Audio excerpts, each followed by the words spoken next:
Bakit po kayo naging DDS? Hindi po ako DDS. Kakamping po ako, di ba? So, hindi po ako DDS. Kaya lang, love ako ng mga DDS. O kaya mag-isip-isip po tayo mga DDS, huwag na tayong pabubudol muli. Lagi tayong nabubuduli. Kay Risa lang, di ba? O, Magandang oras na naman sa inyong lahat mga kaibigan.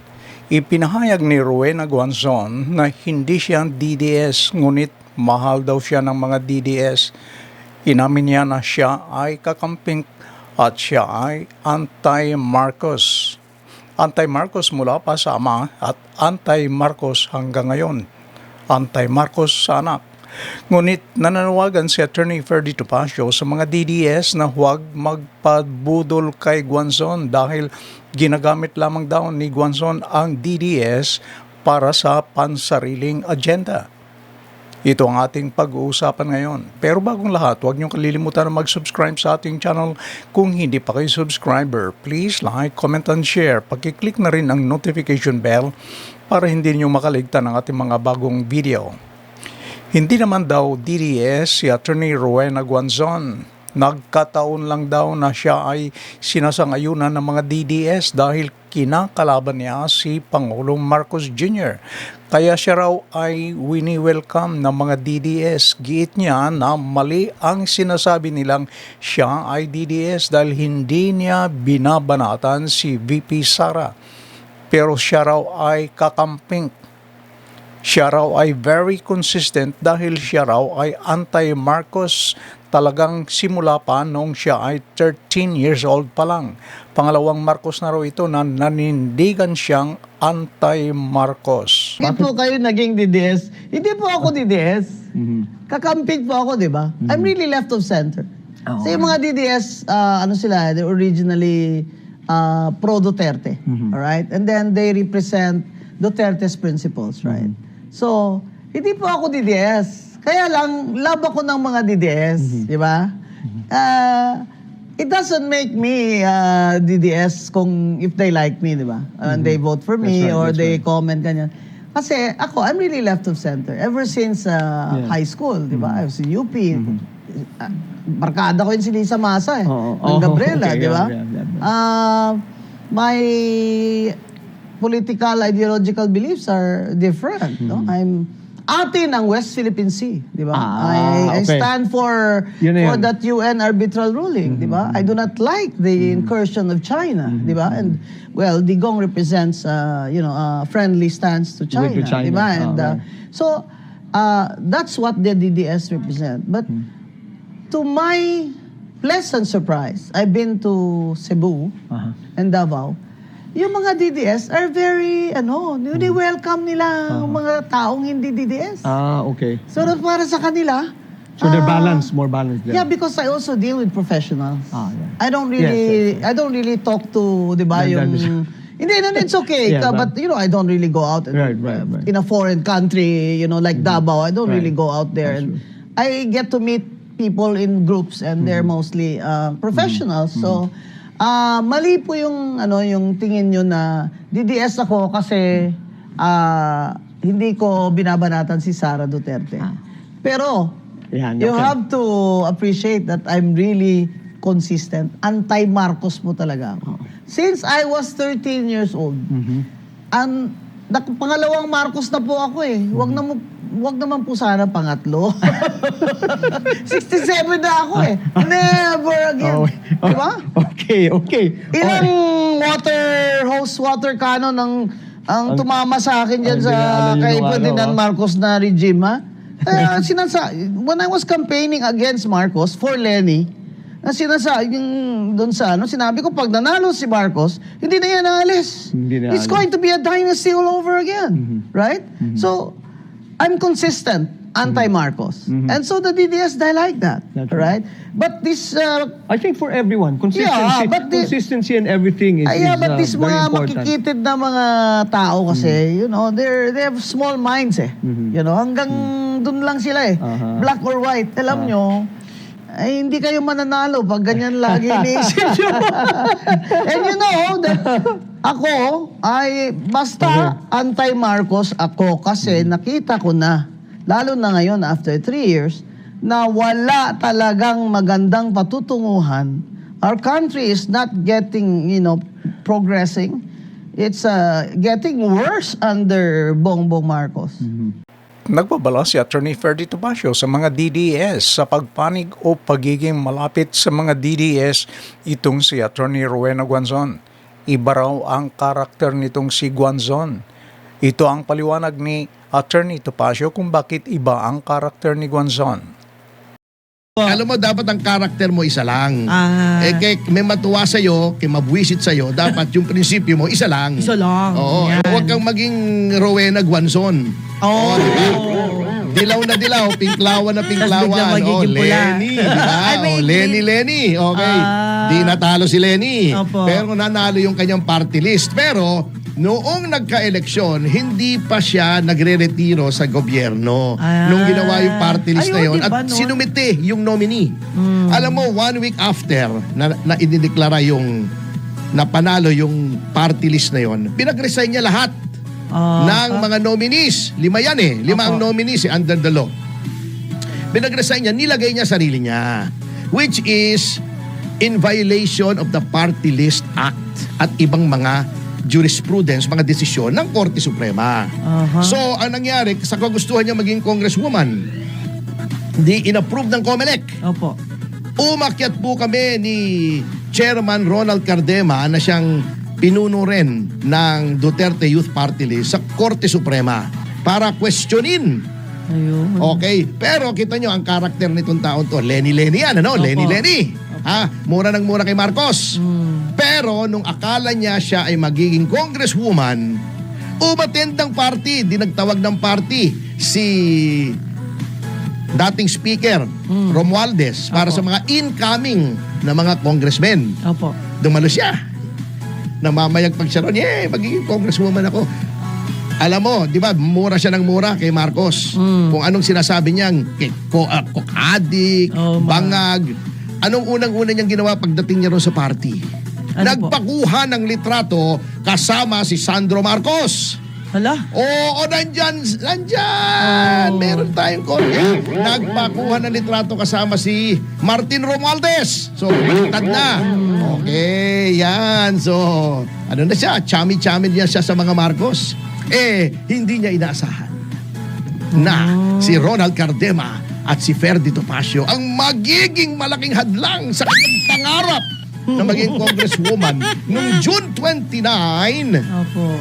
One day bago dapat siyang manumpa bilang congresswoman, mga 4 p.m., lumabas sa balita sa radyo, tiniaro siya ng Korte Suprema. Hala. Hindi ka pwedeng umupo. Ayun na. Hindi ka bote, galit na galit siya. Nagpalabas siya ng pahayag na wala nang jurisdiksyon ng Korte Suprema, bla bla bla, nakasumpa na ako, etc. etc. Sabi ng Korte Suprema, ganun bakit mo kami binabastos? Paliwanag mo. Give us a reason, show cause why you should not be sanctioned. Okay. Kung bakit hindi ka dapat parusahan. Pinangungunahan mo kami. Yan ang sinasabi kong pinangungunahan ang Korte Suprema. Kabastusan po yung kalapastanganan sa kataas-taasang hukuman. Di nag-hearing. Opo. Pag-hearing, talo siya. Sabi ng Korte Suprema, yung pagka-substitute mo na nominee ay illegal. Dahil hindi siya pinaupo bilang kinatawan ng party list, lumaban siya noong 2025. Si Attorney Guanzon ay anti-Duterte noon. Sinabihan pa raw niya si FPRRD na siraulo at magpa-examine ng utak. Sinagot naman daw ni former President Digong na magpa-check up din si Guanzon. Dagdag pa ni Topacio na biglang naging anti-Marcos itong si Rowena Guanzon. Pati raw si Robin Padilla ay tinawag niyang low IQ. Akala niya noong 2025, may papanalo siya ng mga pinklawan at dilawan. Pero talo. Ano kaya ang kanyang ginawa? And therefore, walang visa. Ayun. 2025 ka na lang. Okay. Di ba? Oo naman. So, lumaban siya ng 2025. Nung lumaban siya ng 2025, anti-Duterte siya. Natatandaan nyo, 2016, eto may video akong nahanap. Sinasabihan niya si Tatay Digong, uy ikaw, sira ulo mo. magpa-examine ka ng utak. Talaga? Oo, ito, may video ko ngayon. Ito, nandito sa cellphone ko. Huwag niyang itatanggi. Okay. Sabi ni Pangulong Duterte, ikaw rin, magpa-check up ka. Mas luluko ka eh. Oo, parang gano'n, ano? Oo. Anti-Duterte pa rin siya noon. At bigla siya naging anti-Marcos. Ala. Yun ang anong sinasabi niya sa confidential funds ni Sara. 2025, sinisiraan pa niya. Pati si Robin Padilla, sinisiraan niya. Tinawag niyang low IQ. Oo. Ano pa rin siya? Kalaban pa rin siya ng mga Duterte. Ano nangyari ng 2025? Akala niya kasi mapapanalo siya ng boto ng mga dilawan at mga pinklawan. Yan. Ano nangyari? Olats. Lipat na naman. Olats. Talo. Okay. Then nakita niya na yung mga dating kasama niyang anti-Marcos. Ala. Marcos na lahat. Sina De Lima, di ba? Sumali na. Nakipag na yung Makabayad Block. Di ba? Lumipat na naman. Wala na siyang kasama. Naku. At hindi na popular si Marcos. Noong 2025, anong ginawa? Wow, sip-sip kay Sara. Pinakamagaling na tao si Sara. Yung tinawag niyang Fiona, magnanakaw, hindi Disney princess. Inintriga ba niya na yung Commonwealth daw ay sinarhan yung kalahati para makadaan si Sara, was then mayor? Hindi naman totoo. Kung ano noon sinabi niya kay Pangulong Digong. Opo. Wala na. Iba na ang ihip ng hangin para sa kanya. Okay, yan ang mabigat. Dahil popular si Sara Duterte. Bago, kaya nga sabi ko sa mga DDS, wag po tayong magpabudol. Nabudol na tayo kay Marcos. Nabudol na tayo kay Risa Ontiveros. Nagpa-endorso kay Sara para manalo. Hindi ba dapat mananalo si Risa? Anong ginawa? Di ba tinarantado si Sara Duterte?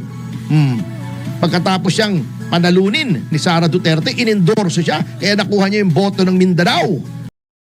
Wala naman daw sariling followers si Rowena Guanzon. Kaya naman daw dumami ang kanyang mga followers dahil sa mga DDS supporters. Siya ay sumakay sa kasikatan ni VP Sara.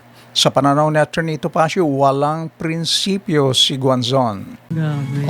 Baka babudol na naman tayo. Yun mga nagsasabing DDS. Sir, batiin nyo na. Politics is addition, may maitutulong yan, may mga followers yan. I-analyze yung mabuti. Hindi nga nanalo yan, party list lang. Anong followers niyan? Alam nyo kung bakit maraming followers si Rowena Guanzon ngayon? Dahil siya ay sumakay sa bandwagon ni Sara. Ang ibig kong sabihin, yung followers niya ngayon, hindi niya followers yung dati. Followers lang niya yon kasi Sara Duterte siya. May mga naniniwala, wag po kayong maniwala. Alam nyo, totoo, politics is addition, mga kasama. Pero, addition, yan, di ba? Di ba sabi, the more the merrier. Pero, not at the expense of principle. Not at the expense of principle. Kung tayo ay kukunin na lang natin lahat na nagsasabing, oy, ako'y sa'yo, kakampi ako, lilipat na ako sa'yo. Wala na tayong pinagkaiba sa grupo ng mga Marcos na lahat na lang welcome. Kahit kalaban dati. Unprincipled po yun. Dadami kayo, pero ang mga kasama nyo, unreliable. Ayun diba? lang. Dapat may prinsipyo.